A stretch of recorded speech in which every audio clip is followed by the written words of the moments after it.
Learning goal number 3.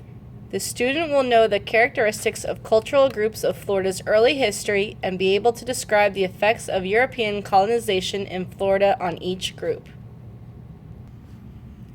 Chapter 2, Lesson 1. This is page 40. Native Americans of Florida. The food that people eat comes from their environment.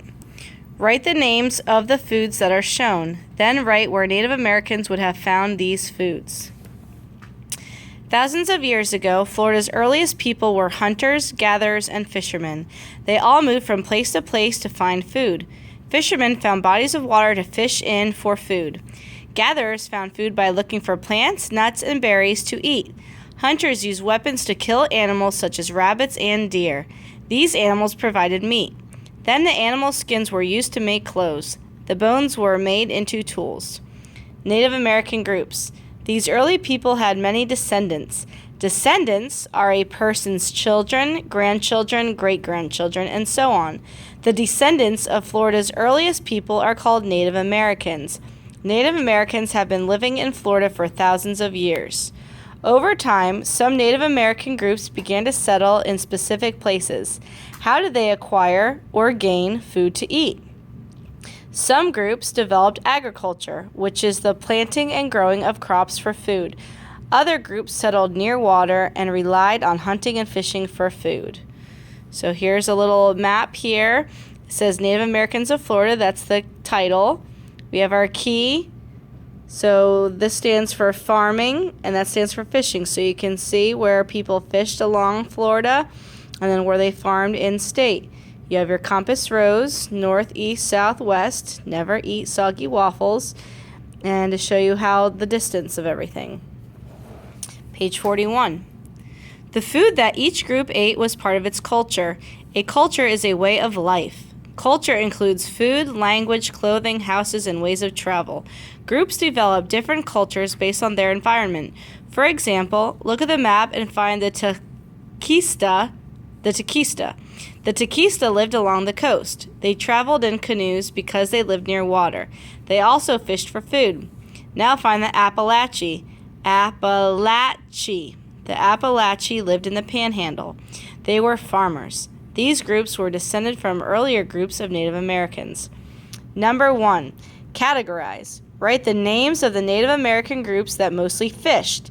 Then write the names of the groups that farmed and fished. So right here, here's the ways of acquiring food.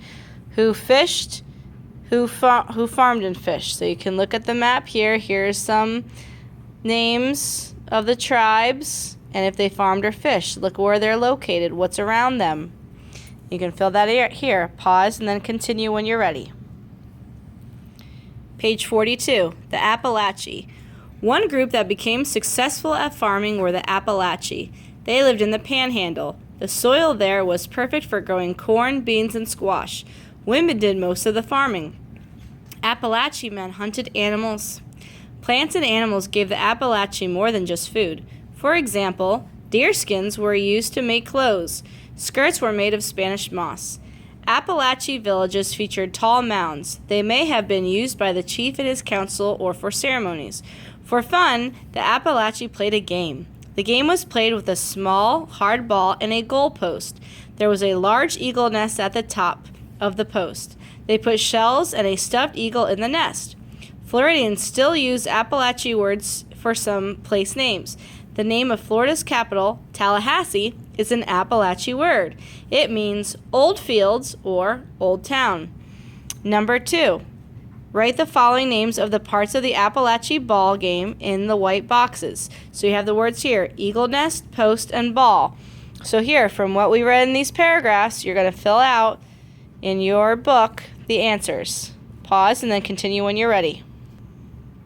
Page 43. So here's a caption with a photo. It says, "This is a Calusa wood carving of a wolf's head." There's the picture of it. The Calusa. The Calusa lived along the southwest coast of Florida. The waters along the coast were full of fish and shellfish. The Calusa had plenty of seafood to eat. They traveled down rivers and along the coast in dugout canoes. A dugout canoe was a boat made by hollowing out a tree trunk. The Calusa wore clothes made of leaves and plants. There were few deer in the area where they lived, so they did not have deerskin clothes. The Calusa are sometimes called the Shell People. They crafted beautiful artwork and jewelry from shells. They also used shells to make weapons and tools. They even built their houses on top of mounds of shells. Some of these mounds were so big they were like islands. One special island was called Mound Key. It was made of shells and clay. Historians believe that special ceremonies took place at Mound Key. Number 3. The Calusa used materials from their environment to make things, right what they used to make both the dugout canoe and the carved wolf's head. So right here, you're going to read here and in the caption to find out what they made. Write complete sentences. Pause now and then continue when you're ready. This is a real Calusa dugout canoe. It was revealed when the water level of a lake went down during a dry period. It may have been buried there for over 1,000 years. So here it is. It's just a piece of wood that's carved out. You can see where they carved out right here. Page 44. The Tequesta. The Tequesta were another coastal group. They lived along the southeast coast of Florida, near the mouth of the Miami River. They also lived on the coastal islands near Biscayne Bay. Like the Calusa, the Tequesta fished and traveled in dugout canoes. Tequesta men fished in the ocean for sharks and porpoises. They used fishing tools like spears, fish nets, and fish traps. Fish nets were tied to long poles. Fish traps could catch many fish at once. A trap looked like a wooden fence. They also hunted manatees. A manatee is not a fish. It is a large mammal that lives in the sea. For the Tequesta, it was a special dish served only to the chief and other leaders. Also, like the Calusa, the Tequesta used shells to make tools and weapons. With these weapons, they hunted in the Everglades for bear and deer. Number 4. Tequesta fishers used dugout canoes and tools to fish. Write the following labels on the picture below in their correct places. Dugout canoe, fish trap, fish net, spear. So on this page, in these white boxes, you're going to fill out these words from what you read up here. Go ahead and pause now. Continue when you're ready. Page 45. The Timucua. Timucua lived in northern Florida. The groups that made up the Timucua lived in different ways depending on their environment and the season. Those who farmed grew corn, pumpkins, squash, and beans.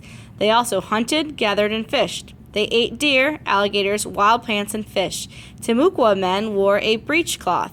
A breechcloth is a long piece of deerskin worn between the legs. Women wore skirts of deerskin or Spanish moss. Timucua villages were permanent or built to last. Right there, there's a comma and the word or, so if I didn't know what the word permanent meant, there's a context clue, or built to last. So permanent must mean it's going to last a long time, like permanent marker doesn't erase. The largest building in the village was the council house. The Timucua held celebrations and meetings there. Timucua built round homes covered in mud and leaves. They also lived in long houses which could be hundreds of feet long. Each village was ruled by a leader. Each village also had a shaman. The shaman was a spiritual figure. The shaman performed religious ceremonies and helped sick people. Number 5. This is a Timucua village. Circle what they traveled in. Then mark where they lived. Then write the name of something in the picture that they hunted and ate. So right here. Here's a picture. Take a look at it, study it, and then answer the questions here. Pause and continue when you're ready. Page 46. The Tocobega. The Tocobega lived in small villages on the western coast of Florida. Today, the city of Tampa is near where the Tocobega lived. Since they lived near the water, they fished. They ate shellfish like clams and oysters. The Tocobega did not do a lot of farming. However, they may have farmed corn. They also may have traded with northern farming groups for it. The Tocobega used a throwing stick called an atlatl. The atlatl was probably used for hunting. Like the Appalachee, the Tocobega built mounds. Their mounds had flat tops. On top of a mound, the Tocobega may have held important meetings and ceremonies, or the chief of the village may have lived there. Other villagers lived in small homes topped with palm trees. These homes were around the chief's mound. The village also had an open area where games were played. Number 6. In the picture, circle where the Tocobaga played games, then mark where a meeting might have taken place. So right here in the picture, from what we read up here, answer this question. Pause and continue when you're ready. Page 47. Europeans. In the early 1500s, as many as 350,000 Native Americans were living in Florida. Just 300 years later, nearly all had disappeared. What happened to them? They disappeared when Europeans arrived in Florida. Many Native Americans died from diseases that Europeans brought with them from their homeland to North and South America or the Americas. The Native Americans couldn't fight off these new illnesses. Also, many Native Americans died when conflicts arose between them and the Europeans. So here's a picture. The caption beneath the photo tells what the picture is about. When Europeans came to Florida, the lives of the Native Americans were changed forever. So here in the photo, you can see the Europeans coming on land. They're coming to shore, and the Indians are here. Number 7, compare and contrast. In what ways were many of the Native American groups in this lesson similar? So we read about the Tocobaga, we read about the Timucua, the Tequesta, the Calusa, and the Appalachee. So you can go back through these pages and answer this question, telling me how they are similar. Number 8. You and your family are living in an Appalachee village in northwest Florida in 1490. One season there is a terrible drought, or period with little rain. Food becomes scarce. How could moving to a different part of Florida help your family find food? Write in complete sentences right here. Remember capital letters and your punctuation.